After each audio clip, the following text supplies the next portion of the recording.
And welcome back to the hottest marriage show in our neighborhood. It's I, John D. and Kanika, aka Do and Too Much Podcast, rescripting the culture one conversation at a time. Good morning, my love. Good morning. How are you? I'm fine. How are you? I'm well. How was your week? My week was great. We picked up our child from the camp that he was mad about week 1, was silent about week 2. Week 3, he, looking at the entire experience, it gave exactly what I was hoping it was going to give. So he came home. He had good stories to tell. He could tell about his gripes and also tell about the things that were cool. And it wasn't as dramatic of an experience as I thought it was going to be in picking him up. I'm glad it really was just working through that first week, I think. And then everything was okay. Yeah, for sure. It's always good to know that whatever you have planned for your kids, that they got the benefits from it. Yeah. It's part of it that you wanted them to get. Yeah. How about you? How was your week?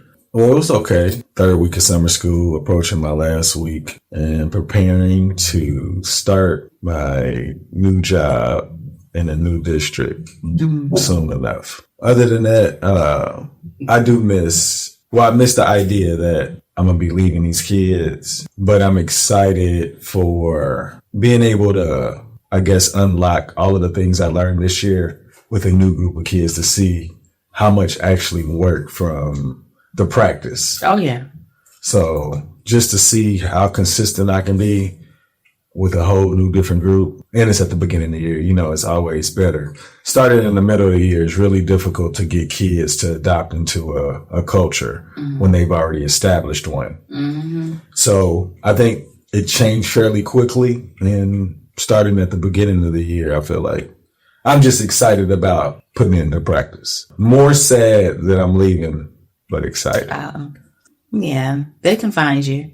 Oh, yeah. Oh, absolutely. You said that students find you from 20 years ago. I'll tell you this. I'm just so happy that I'm not as loyal to the idea of remaining with this company like I was back when I first started teaching math in Atlanta. Oh. When we was like, look, you want to talk about this dude will be in there, and I'll be like, okay, so you could be making more, you could be closer to home, you could be doing this, doing that. And you'll be like, but these kids need me. Like, I know, kids everywhere need you. You know what I'm saying? It's just when you established a relationship, I think, in my mind, I owe that to them. But I mean, I feel like I owe these kids like that. But then you told me, it was like, but your family comes first. And to me, I was like, I know that, but my family's not being crippled. But now I feel like my happiness is with my family, so I don't want to break up that idea of it. Mm-hmm. So on to the next one. Yeah. Well, I think that these kids, they really loved you, and they're going to carry whatever messages you had for them. So it's good to spread yourself amongst more. I mean, they follow me on TikTok, so yeah, that's kind of like, if you just think about it, kids that follow an adult, and they're not like, I'm not being a clown or making them funny. And they're not going to follow somebody they don't like. Mm-hmm. So I feel like, so I can keep teaching them in different ways. Yeah. You give them the lessons you really wanted to give them. Mm-hmm. So that's good. So what's on your brain today? I have a million things running through my brain. However, one of the things, and bear with me because it's scrambled all in my brain, but you were talking about being loyal to the school in Atlanta. I came across this thing where someone was saying that loyalty is overplaying your role in somebody's life. And oftentimes you feel like you're more of an intricate part of somebody's life than you really should be playing a role in. Mm. And I feel some kind of way about the word loyalty because I feel like it's often abused. When people are like, well, I'm loyal to this group, or I'm loyal to that group, it's always at the sacrifice of themselves for that person. Yeah. And so recently, we had a child request to get a tattoo. And the tattoo said it was love, But for every word, for every letter, it was loyalty overvalues everything. I felt like that was a stretch just to make it fit with love. But at the same time, it kind of went along with what I was thinking about, because when I asked them, I said, what does loyalty mean? What is loyalty to you? And they are like, I don't know. I said, who are you loyal to? You know, I don't know, I'm loyal to whoever I love or whatever. That's not necessarily true. You're not really loyal to whoever you love. There are certain people but I guess it just depends on how you define loyalty. So maybe I'll ask you that. When you think of loyalty, what are you thinking of? Because I think of it in the term of someone being able to take advantage of another based off of their idea that they got to be ride or die, or, no matter what happens, I got to be on your side, whether it's right or wrong, because I'm loyal. But what do you think about that word? So I know that coming from the environment that I grew up, loyalty meant that if you're put in a tough situation, that if I'm compromised, you won't turn me in or you won't give me up. So that I can get that. But even not only that, I don't want to just make it seem it's just that's just one part of loyalty to me. Like if being loyal to somebody is being able to tell them that they're messing up. Okay. And people don't realize that. So loyal is accepting the responsibility of, if you got some information to give somebody, you can give it to them. And that's the way I feel like, you can protect them in a way where it could hurt them. Any way that you can protect them that it could hurt that person. So when somebody's like, they're loyal to me, it's because they'll do whatever to prevent that person from being hurt. So when I look at it, as far as listening to him, a lot of the movies and the messaging is like the ride or die type of person. Yeah. And the ride or die type of person is cool, but oftentimes whoever the ride or die person, they're compromised because they care for a person so much. So this person can do something that's not in the best interest of anybody. Yeah. But since you bought into this idea, I'm loyal, I'm ride or die, you compromise your own self by protecting this person from reality. Yeah. Like you can't keep going forward. Like it's going to catch up. Yeah. So when I'm looking at loyalty, I'm thinking about just protecting that person. And you can protect a person as long as it's not hurting you. Like where you feel like you feel like I can deal with it, whatever. But until you can't deal with it and then it compromises that person, it's like, hold up, you're supposed to be protecting me. So I guess that's the way that I would look at it. Like now I'm loyal to the idea of getting better. And when it comes to you, I'm loyal to protecting your feelings in every way that I know in my history of like what can hurt your feelings, making sure that your peace is not disturbed. Like if I see something coming, I'm loyal to making sure you avoid this. You don't see it. It does not interrupt you. And if it does, you saw that I did everything I could. Mm-hmm. So, but even if I do something bad, I'm loyal to protect you from that. I'm not going to compromise you to protect, like, who am I? Mm-hmm. I'm supposed to be important, but I'm not important if you got to take the hit for me. Mm-hmm. So I think that even you talk about people that's worth a lot of money. Mm-hmm. You got people that ain't worth a lot of money and they're loyal to the idea that if I take this for this person messing up, that you're going to take care of my family but just to further put this he's already wrong. We're allowing him to get away because he's making the money. And I feel like it creates a poor message that if you make enough money, you can buy loyalty. Mm-hmm. That keeps continuing poor decision making. When you said where I grew up, loyalty, it means this in the messaging. It made me think of the word loyalty. Often it makes me think about, hip hop music and the portrayal of those types of upbringings where loyalty is based on take care of my family. I'll take this for you so that you can continue to climb or whatever. But it made me also think when I was younger, loyalty was solely based on relationships. It was like, But I'm loyal to my friend. So if somebody who she's dating comes around and tries to say something to me, I'm like, no, because that's my girl. If somebody is talking to me about my friend, I'm like, you need to watch your mouth because that's my girl. But it was never like I never put myself in danger based on my loyalty to somebody. It was always drawing a line in protection. And like you said, it's even when you were like, if I'm loyal to them, then I'm correcting them. I don't often hear people talk about being loyal to someone and correcting their friend. Mm-hmm. They're always shielding them, but they're never like helping them to build up. And so it makes me think about, I think we had a conversation time way back.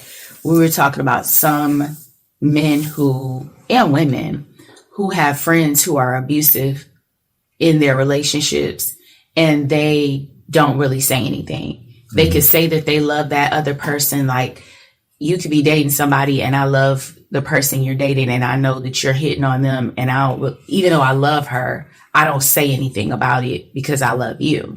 And that doesn't make sense to me. That loyalty doesn't make sense to me. So I guess when I think about loyalty, when it's spoken, I'm always thinking about it in the negative aspect. I never think about it as, if I'm loyal to you, I'm going to make sure that you're good and you are well informed, guided in the right direction. Or even thinking about it and how I used to use it when I was younger. I didn't use the word loyalty, but I wasn't going to let somebody, when my friend's back is turned and they're minding this, I'm not going to let somebody else hurt them from behind or in the shadows talking or whatever. So I guess that takes me, I guess what got me about the tattoo and even asking him is that he didn't have a definition of loyalty or what it meant to him. And my fear was, it was the worst. It wasn't like, I'm loyal to you, like I'm not going to let nobody talk ill about you. I'm not, it wasn't that. I was worried that his loyalty was, if somebody's getting in trouble or they tell me they need to do something, then I'm loyal to them. So I'm like something crazy. Yeah, overvalues everything.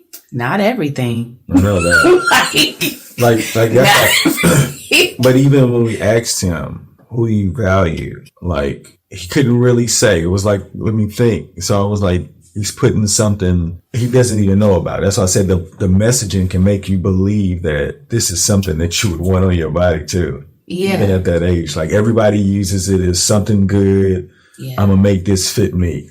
Yeah. And I don't want him to make something fit him. That is one of the things when I said I was going to get a tattoo, I said it has to have a meaning, even if nobody else understands it. Mm-hmm. It has to have a meaning to me. And for you to ink something on your body for the rest of your life, let it be something that means something. I mean, how many people got a rose inked on them and they're like, why I got this daggone rose?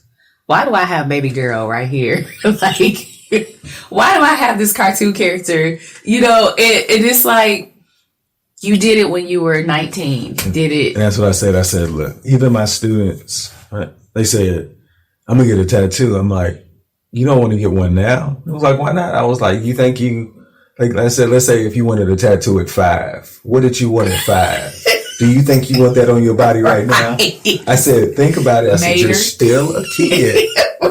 You're a kid. I said, 10 years from now, you'll be like, maybe I shouldn't. I was like, but just consider that whatever you get, you want it to age with time. You don't want to be the hottest thing now. Yeah. You know what I'm saying? Like, in time, you be like, I was such a kid. Yeah. You want to think more mature in that aspect because you only get one body. So at least mark it up in a way where you be like, or don't mark it up and wait till it means something. You know more about yourself. Yeah. Before you start putting things on your body and you're like, oh my gosh. I'm about to say, what if you were 5?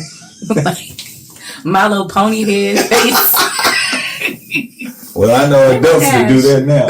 They will. But I mean, if they didn't grow that much then. If they did it. But if it rolled with you that long, it's important. You gotta be. But I mean, yeah, I guess that was my biggest thing in that moment. And I hate that I let that moment pass, because I think that we didn't sew that conversation up well enough to make sure that the message was there. Is that I really am concerned about. I was concerned about not only him putting something on his body, but him also, what does loyalty mean to you? Because when situations come about, I'm always thinking, where is your head so that you're safe?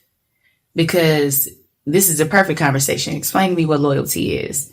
Because if somebody come at you with some dumb stuff, I need you to be able to think about it and then be like, oh, okay. Well, I told him, remember, I was like, I need you to be loyal to us. Like, if you don't know, you're going to come ask us because we're going to give you the best information. Okay. Like, you need to, whoever you're loyal to, you have to have some type of faith that they know more information than you. Yeah. And if they don't, why are you loyal to them? I know, because they could be putting you down the road.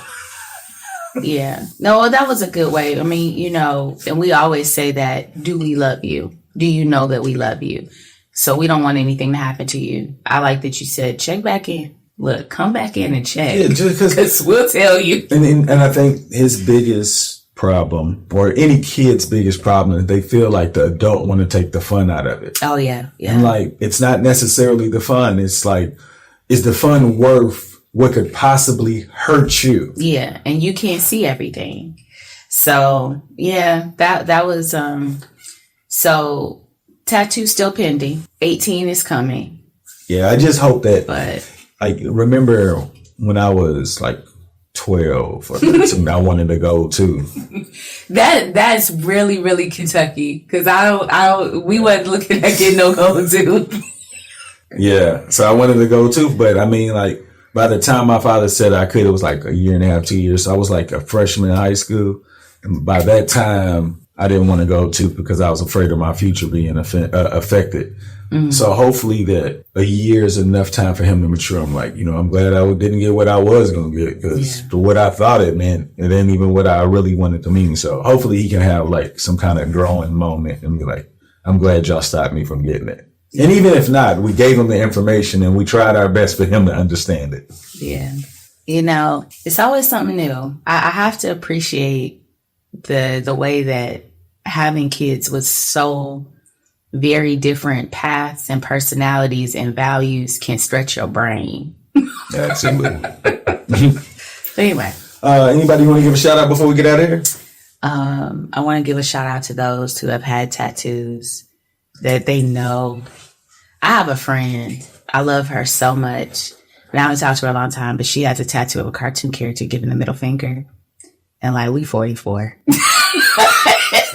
I think I'm going to ask her, what does that look like to you now? How do you feel? I don't know. I don't know where they are in life, but it depends on where they are. Something they probably think like, I need to get it touched up. Look, no, she's doing well in life, and she's like a great mom, and she's really, I think that she probably just wears short sleeve shirts all the time. It's like, it's high up. She probably got it redone. That's the prayer. No, I'm sure. Like, well, from my experience, people that get, unless they got into some, you said she's doing well. Yeah, she's doing really well. So she can't explain that. No. If she has kids, she can't be a great mom with a middle finger on her. Well, I mean, if she's wearing a short sleeve shirt, then. No, I'm just saying, as far as like your kids, you don't want them to practice this because my mom has it tattooed on her arm. It's okay to do it. We used to love that character though in high school. We used to love that daggum character. So, but I'm saying shout out to everybody who has a tattoo and they're like, why I do that? If you did do that, tell us what you did to it afterward. Like, is it still there or did y'all get covered up? I would be curious. And if not, go create a GoFundMe to go get whatever you want done. Because I'm pretty tattoos are expensive, especially if you're doing cover ups. I did say GoFundMe for a reason. You did for a reason. I know. Okay, yeah. So shout out to those. Yeah, shout out to y'all decision making then, because you had to be a bold individual. Yeah, she's a big personality for sure. So I agree. Y'all make today better than yesterday. Don't worry about anything you can't control. GATA. Get after that action, or that action will get after you. Be great on purpose. Boom.